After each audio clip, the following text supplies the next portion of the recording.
আজকের সংবাদপত্র আজ মঙ্গলবার ৭ জুলাই ২০২৬ খ্রিস্টাব্দ ২৩ আষাঢ় ১৪৩৩ বঙ্গাব্দ। বাংলাদেশ থেকে প্রকাশিত আজকের কয়েকটি পত্রিকার গুরুত্বপূর্ণ খবরের শিরোনাম। ইত্তেফাকের আজকের গুরুত্বপূর্ণ খবর হচ্ছে ফুটবল বিশ্বকাপ ২০২৬-এর খবর। ব্রাজিলের বিদায়, চোখ এখন আর্জেন্টিনায়।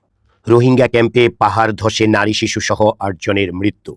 কক্সবাজার শহরে মারা গেছেন একজন। সৌদি আরব সফরের আমন্ত্রণ গ্রহণ করেছেন প্রধানমন্ত্রী। বাণিজ্য বিনিয়োগ সম্প্রসারণে আগ্রহী সৌদি সরকার। স্কুল কলেজের সব ক্লাসরুমে বসছে সিসিটিভি ক্যামেরা।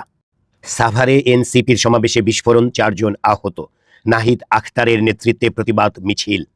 চিরনিদ্রায় শায়িত অধ্যাপক আবুল কাশেম ফজলুল হক। কেন্দ্রীয় শহীদ মিনারে শেষ শ্রদ্ধা। নকশা বহির্ভূত নির্মাণ, সিডিএর অভিযান।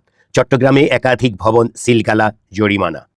খাগড়াছড়ির পানছড়িতে জেএসএস ও ইউপিডিএফ এর সংঘর্ষে ৩ জন নিহত। উত্তরবঙ্গের কৃষি খাতের জন্য ৩,০০০ কোটি টাকার বিশেষ তহবিল।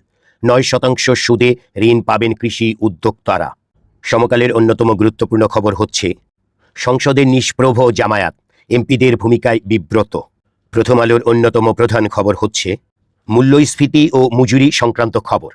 ক্রয় ক্ষমতা কমছে 53 মাস ধরে। যুগান্তরের অন্যতম খবর হচ্ছে ভারী বৃষ্টিতে জনজীবন ব্যাহত।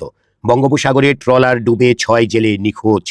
আজকের পত্রিকার অন্যতম গুরুত্বপূর্ণ খবর হচ্ছে রাজধানীর যাত্রাবাড়ি থেকে উগ্রবাদে জড়িত অভিযোগে ৬ জন গ্রেপ্তার। ৭০,০০০ শিক্ষক নিয়োগ প্রক্রিয়া শুরু, আসছে গণবিজ্ঞপ্তি।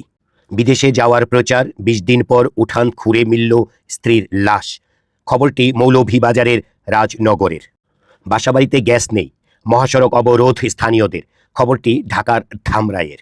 আমার দেশের অন্যতম গুরুত্বপূর্ণ খবর হচ্ছে ৭ বছরেও শেষ হয়নি ডেথ রেফারেন্সের শুনানি। ফেনীতে নুসরাত হত্যার খবর। এই ছিল আজকের সংবাদপত্রের গুরুত্বপূর্ণ খবরের শিরোনাম। আমাদের সাথে থাকতে হলে ইউটিউবে আমাদের চ্যানেলটি সাবস্ক্রাইব করুন, ফেসবুকে আমাদের পেজটি ফলো করুন। সকলকে ধন্যবাদ।